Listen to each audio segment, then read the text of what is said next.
मत कर भूल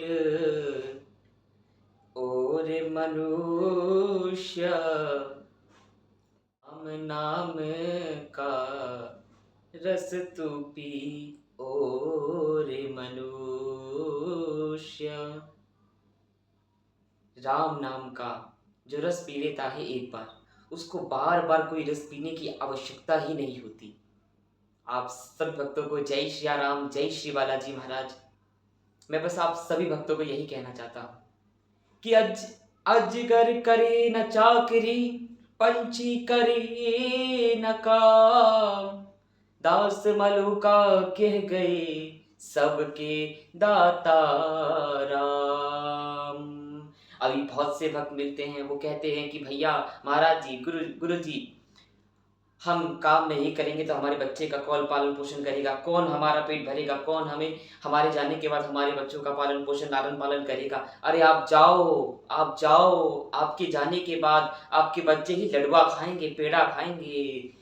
अब यहाँ पर एक बात जानने की बात है कि हमारे जाने के बाद या हम कुछ नहीं करेंगे तो क्या हमारे बच्चों का पेट नहीं भरेगा? क्यों नहीं भरेगा? मेरे प्यारे भक्तों, मैं काम के विरोध में नहीं हूँ कि आप काम मत करो, लेकिन जब बात आती है भजन करने की, आपके लक्ष्य, आपका जो मेन लक्ष्य है, जिस लक्ष्य की प्राप्ति करने के लिए आपका जन्म हुआ है, जिस लक्ष्य की प्राप्ति करने के लिए आपको इस मृत्यु लोक में जन्म पुनः जन्म मिला है, आप 84 लाख योनियों में से वैतरणी वैतरणी नदी में से एकदम बहुत ही कष्टदायक पीड़ा झेलकर आपको मनुष्य जन्म मिला भगवान की कृपा से।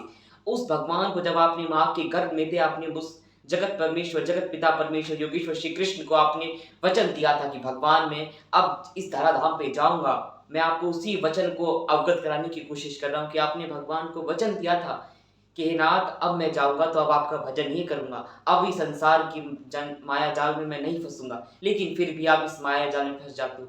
भगवान ने कभी नहीं कहा, अगर भगवान ये कहते कि इस संसार में कुछ मत करो, झोली लेके खाली बैठ जाओ, तो भगवान ने ये कभी नहीं कहा। भगवान ने कहा है कर्मण्यवाधिकारस्ते मां फलेषु कदाचन। अर्जुन ने कहा भगवान से कि कृष्ण, भगवान मैं युद्ध नहीं करना चाहता, मैं अपने परिवारजनों को मारना नहीं चाहता हूं, मैं सिर्फ आपका भजन करना चाहता हूं, माला झोली लेके जंगल में भजन करूंगा। भगवान ने कहा कि चुप, क्यों नपुंसक जैसी बातें कर रहा है अर्जुन, तू एक क्षत्रिय है, क्षत्रिय को क्षत्रिय का काम है कि युद्ध भूमि में युद्ध करना, और तेरा काम है युद्ध करना और अधर्म को पराजित करना और धर्म की स्थापना करना। ये तेरा कर्तव्य नहीं, ये तेरा धर्म भी है, और तू अपने धर्म से विमुख मत हो।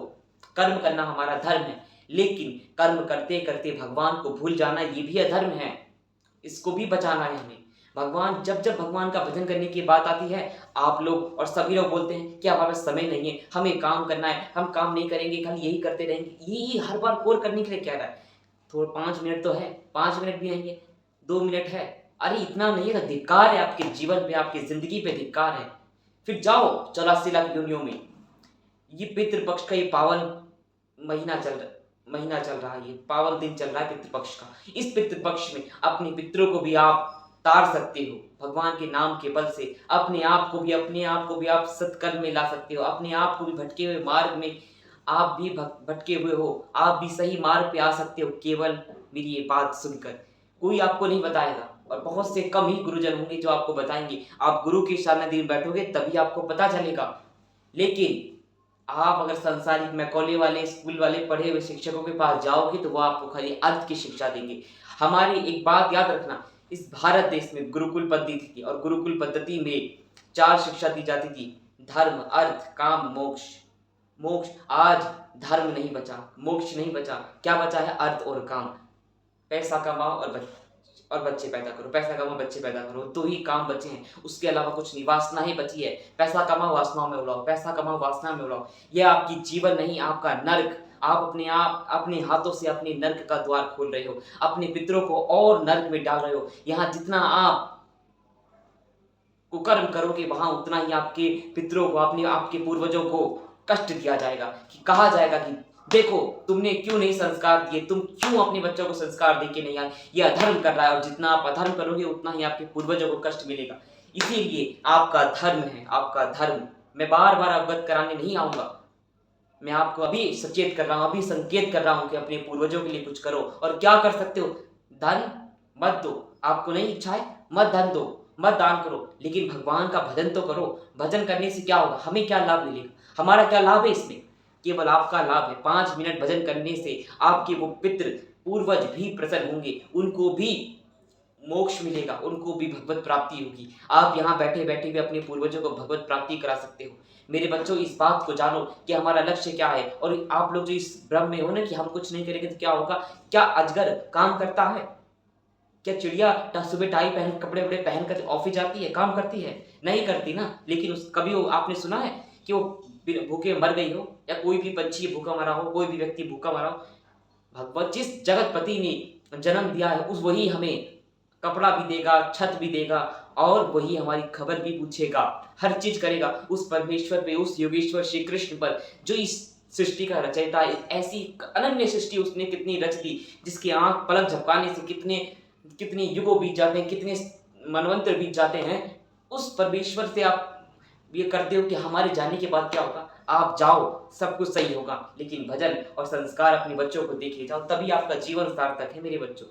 बस आप सभी, इस वीडियो का यही माध्यम था, आज की सुंदर से प्रवचन में यही माध्यम था कि आप लोग को अपने भूले हुए लक्ष्य को आप लोग जान सको, अपने लक्ष्य की तरफ आप सब अग्रसर हो सको। मेरे प्यारे बच्चों, मेरा कोई लाभ नहीं है, अलाभ सिर्फ आपका है। आपका लाभ इस भारत देश का लाभ, भारत देश की संस्कृति, भारत देश का स्तंभ है। और ये सब हम सभी सनातनियों को मिलकर करना होगा। हम सभी एक साथ होंगे, हम सब एक हैं, हिंदू हिंदू भाई भाई।